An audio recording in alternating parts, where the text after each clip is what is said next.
ગુજરાત અને અમદાવાદમાં વર્ષ 2030માં યોજાનારી કોમનવેલ્થ ગેમ્સની તડામાર પૂર્વ તૈયારીઓના નિરીક્ષણ અને અભ્યાસ માટે કોમનવેલ્થ સ્પોર્ટ ટીમ પ્રથમવાર ગુજરાતની સત્તાવાર મુલાકાતે આવી છે.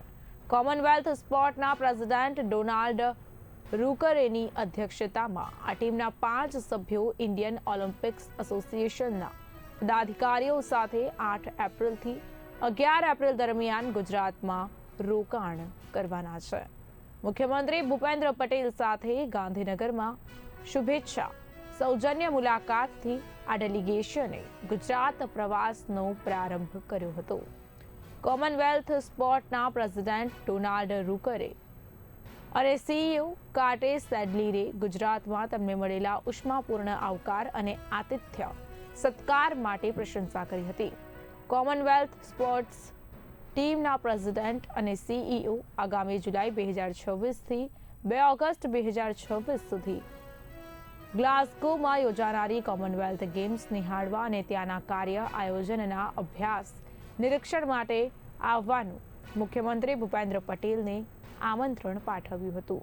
મુખ્યમંત્રીએ આ આમંત્રણનો સ્વીકાર કરતા ગુજરાતનું ડેલિગેશન ગ્લાસગો કોમનવેલ્થમાં આવશે તેવી ખાતરી આપી હતી. કોમનવેલ્થ સ્પોર્ટ્સ ટીમના પ્રેસિડેન્ટ ડોનાલ્ડ રૂકારે ગુજરાતમાં યોજાનારી 2030ની શતાબ્દી કોમનવેલ્થ ગેમ્સ કલ્ચરલ વાઇબ્રન્સીની પણ અનુભૂતિ કરાવનારો ખેલ ઉત્સવ બની રહે તે માટે પરસ્પર ટીમવર્કથી કામ કરવાની ઉત્સુકતા દર્શાવી હતી.